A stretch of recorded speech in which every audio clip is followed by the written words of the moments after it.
à tous, je vous souhaite la bienvenue, je vous remercie de suivre cette chaîne YouTube, je remercie les nouveaux abonnés, nous sommes un peu plus de 5000 et je vous encourage à abonner vos amis, vos enfants, vos parents, votre concierge, de manière à ce que nous puissions atteindre le chiffre fatidique de 10 000, auquel cas nous pourrons enregistrer dans le studio de YouTube et non pas dans ma cuisine. J'ai pour cette rentrée 2018 un invité de marque. Youssef Jlidi, bonjour à tous. Youssef Jlidi, qui est issu de la mythique formation marketing et commerce sur Internet d'Evry aux grandes heures, et qui, après avoir occupé le poste de responsable consultant en transformation digitale à la Chambre de commerce de l'Essonne, est maintenant responsable SEO pour le groupe Le Bon Coin. Nous avons donc avec Youssef beaucoup de choses à nous dire. Tout à fait. Pour commencer, j'aimerais bien que nous parlions des microdata. Je pensais parler des microdata.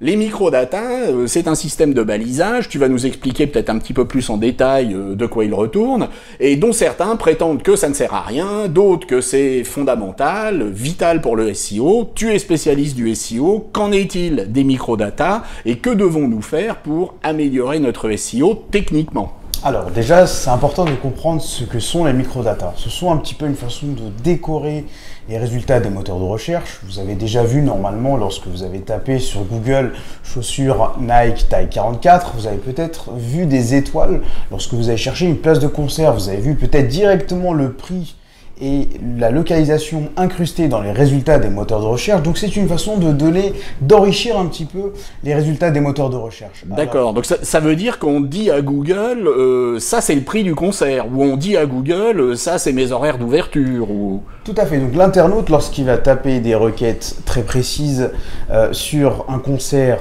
ou même une recette de cuisine, il va tomber sur ces éléments assez précieux qui vont l'aider et qui vont l'inciter à cliquer. Donc oui, ça va servir pour une entreprise d'utiliser les microdata. Côté référencement, cela aide à Google à mieux comprendre là où vous voulez en venir au niveau de votre page. De la même façon, les microdata vont permettre d'inciter l'internaute à se rendre sur votre site. Mais c'est pas ça qui va me faire monter en première page, en première ligne. Pas de façon directe. D'accord. Alors, mais attention, lorsque justement vous augmentez vos nombres de visites, tous ces éléments vont permettre à Google de mieux situer votre page et cela va améliorer votre ranking, mais toujours de façon indirecte, comme j'aime à le préciser. D'accord. Alors, t'étais pas venu les mains vides, tu voulais nous parler d'autre chose que les microdata. Tout à fait. Depuis le 18 juillet, Google a indiqué que le temps de chargement est un critère officiel dans son ranking. Ah. Un constat important, donc plus le temps passe et plus les sites sont de plus en plus sophistiqués. Les programmes sont de plus en plus intelligents et cela alourdit les pages. Cela augmente le nombre de requêtes, oblige aussi les pages à avoir de plus en plus de code. Et il y a du script, il y a des scripts aussi, il faut les charger les scripts. Tout à fait. Tout cela alourdit considérablement les pages. De ce fait, le temps de chargement prend un coup et cela impacte les résultats des moteurs de recherche. J'ai ramené quelques chiffres très intéressants, notamment selon une étude qui a été réalisée par Kissmetrics et Siècle Digital. 57% des visiteurs d'une page qui met plus de 3 secondes assurent qu'ils quittent cette page. Et parmi ces 57%, 80% précisent qu'ils ne viendront plus jamais sur ce site web. Oui, d'accord, ils vont chez le concurrent direct. Tout à fait. Donc l'internaute est assez radical en termes de temps de chargement. Donc comment améliorer notre temps de chargement? Qu'est-ce qu'il va falloir qu'on fasse? D'abord, comment est-ce qu'on peut vérifier? Alors déjà, aujourd'hui, ce qui est très important, c'est d'utiliser des outils. En effet, quand on fait du référencement, tous ces outils peuvent nous aider à savoir si notre site se charge de façon rapide. Pour cela, si vous voulez noter quelques sites, donc on a GTmetrix. D'accord. Il y a un site internet en fait. On va les montrer en temps réel. Donc on va montrer GTmetrix. Qu'est-ce qu'il y a d'autre alors? GTmetrix. Ouais. Google PageSpeed. Google PageSpeed. Google Test My Site. Ouais. Qui va vous donner vraiment en fait le temps de chargement via mobile. Ah, via mobile. Ah bah oui. C'est pas la même chose en 3G ou avec la fibre à la maison. Exactement. Et un site qui me plaît énormément, c'est un français, c'est Darboost. D-A-R-B-O-O-S-T.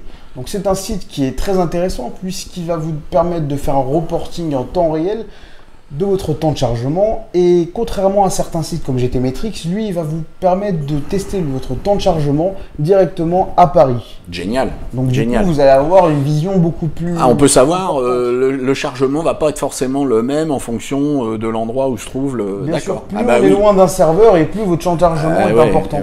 C'est pour ça que certaines entreprises utilisent des CDN pour pouvoir justement se rapprocher de leurs internautes et éviter que le temps de chargement soit très lent. D'accord.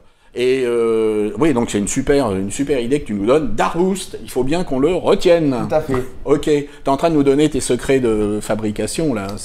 Je n'en donnerai pas plus que ça par contre, parce que un magicien ne donne jamais ses recettes. N'indique jamais ses trucs. Tout à fait, exactement. Bien, et ben en parlant de trucs, on va passer à Photoshop mes amis, et nous allons voir comment se débrouiller quand on a fait une bonne image et puis qu'ensuite on fait des images qui sont moins bonnes. Donc on a ici une image qui a été faite avec les bons réglages, et puis la personne qui a fait cette photo avait d'autres photos à faire pour la même série, et elle a oublié de régler la balance des blancs, ce qui fait qu'elle a obtenu des images qui sont beaucoup moins bonnes. Vous voyez qu'ici la chromie est complètement différente, on est avec quelque chose qui est pas beau. Alors comment allons-nous faire? Eh bien si nous connaissons Photoshop, nous allons pouvoir travailler avec les réglages, il y a toutes sortes de réglages sur la chromie, mais lorsque nous ne sommes pas des professionnels de la chromie, comment pouvons-nous faire? Tout simplement, nous allons aller dans le menu Images, dans le sous-menu Réglages, et nous allons descendre jusqu'à Correspondance de la couleur. Attention à ne pas aller sur le premier réglage qui est Correspondance de couleur, mais bien sur le deuxième qui est Correspondance de la couleur.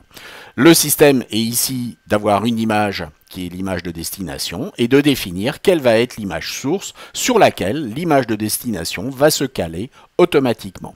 Vous voyez qu'ici, notre mauvaise image qui a été bleutée s'est calée sur la première.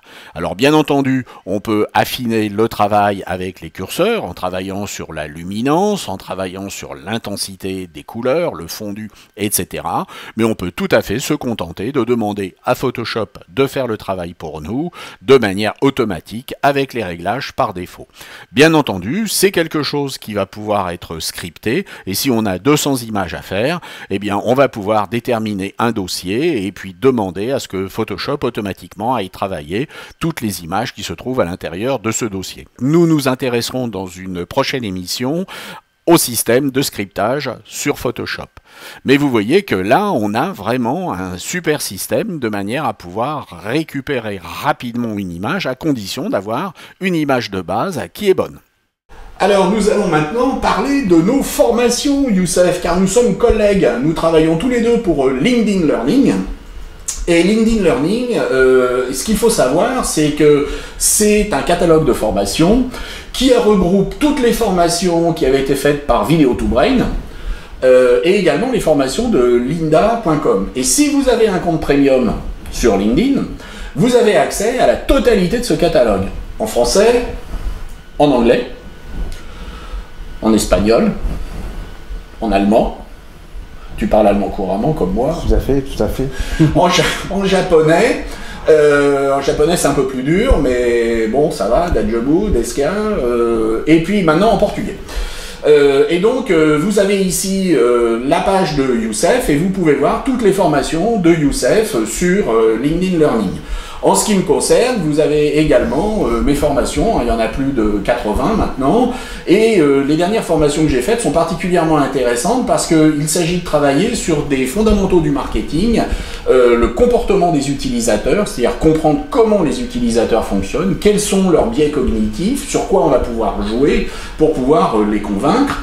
Il y a également une autre formation qui se trouve être, si j'arrive à l'afficher, toujours dans les fondements du marketing, les techniques d'idéation.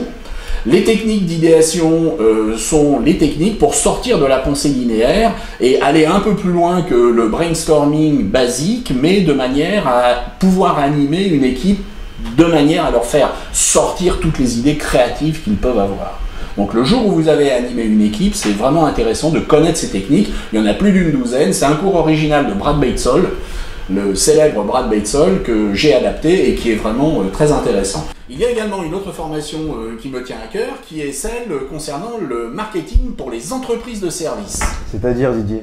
Eh bien, les entreprises de services sont des entreprises qui ne vendent pas des produits, mais qui vont vendre, comme leur nom l'indique, des services. C'est-à-dire qu'ils vont vendre quoi? Essentiellement du temps de travail et de la compétence. Et vendre du temps de travail et de la compétence, c'est des notions qui ne sont pas des notions tangibles comme un produit, et démontrer qu'on a les compétences et démontrer que le temps qu'on va consacrer à travailler sur un sujet vaut quelque part un certain montant, c'est pas du tout la même chose.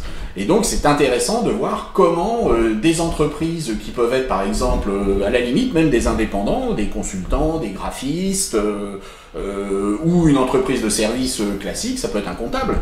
Un expert comptable, c'est une entreprise de service.